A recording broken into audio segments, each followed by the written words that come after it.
পঞ্চায়েত আছে, এরা দল ছেড়ে ছেড়ে সবাই চলে আসছে। একটা প্লাস্টিক দিতে পারে না ওনাদের দলে থাকলে, না ওখানে কোনো সম্মান পাওয়া যায়।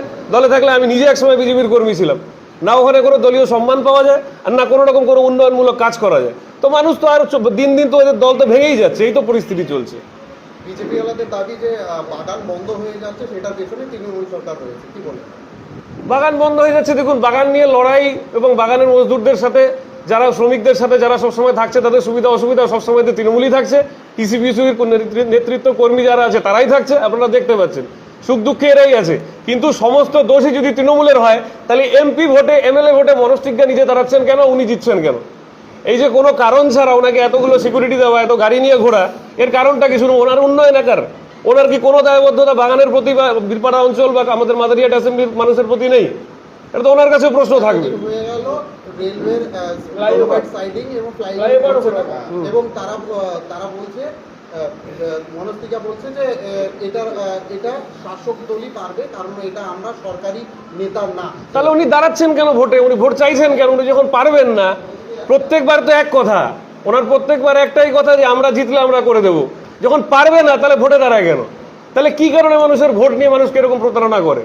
এ তো প্রত্যেকবারের জিনিস। আজকে জয়প্রকাশ টপ্প এখানে আসার পরে, বিধায়ক হওয়ার পরে উনি যেটা করলেন, আমাদের দলের পক্ষ থেকে প্রশাসনকে অনুরোধ করে অন্তত আমাদের দিনের বেলা যে গাড়ি চলাচলটা, ডাম্পারগুলো চলতো, সেটাকে রাত্রিবেলা কনভার্ট করলেন, কিছু তো অন্তত করলেন।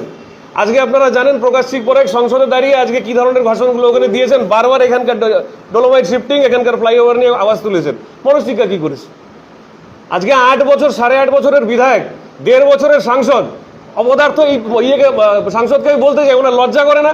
উনি বীরপাড়ার মানুষের জন্য, বীরপাড়ার মাদারিহাট অ্যাসেম্বলির মানুষের জন্য কি কাজ করেছেন? তারপরে আবার নির্লজ্জের মতন বলে আমাদেরকে ভোট দাও, ভোট জেতাও। আজকে আমি তো বলতে পারবো, বীরপাড়াতে এখানে মাদারিহাট বিধায়ক জেতার পরে, জয়প্রকাশ টপ্প জেতার পরে 1.5 কোটি টাকার শুধুমাত্র কাজ বীরপাড়াতে এনবিডির থেকে উনি আনিয়েছেন। 1.5 কোটি, আজকে 1.5 লাখ টাকার পর্যন্ত মনস্তিকা করে তিনি কাজ করিয়েছে বীরপাড়াতে। তারপরে উনি আবার মানুষকে বোঝাচ্ছেন, জাতের রাজনীতি করছেন। কেন? আমরা উন্নয়ন নিয়ে কাজ করি, উন্নয়নের জন্য আজকে দেখুন প্রত্যেকে কিভাবে আমাদেরকে সহযোগিতা করছে, এবং আমরা জানি বিপুল ভোটে জয়প্রকাশ টপ্প এবার আবার জিতবে, এবং তারপরে বীরপাড়ার যা যা কাজগুলো হয়নি সেগুলো এবার 5 বছরে আমরা সেগুলো আবার করে দেখাতে পারবো। জয়প্রকাশ টপ্প একটা প্রতিশ্রুতি দিয়েছিলেন মাদারিহাটে কলেজ। হ্যাঁ, উনি তো করেছেন। হয়নি। কি হয়নি মানে? হয়নিটা কি? ওনাকে টেন্ডারের কাগজ দেখাবো? আপনারা খুব ভালোভাবে জানেন এবং মনস্তিকা নিজেও জানে, এই এমসিসি চলার সময় কোনো নতুন উন্নয়নমূলক কাজ আমরা শুরু করতে পারবো না। কিন্তু অলরেডি তত সেগুলো সমস্ত পাস করিয়ে এনেছেন উনি। উনি যদি কাগজ দেখতে চান, বা উনি সামনে আসুক, ওনাকে দেখাচ্ছি। উনি সব জানেন, সব বোঝেন। উনি বোঝেন না এরকম কোনো ব্যাপার না। উনি একটা সাংসদ।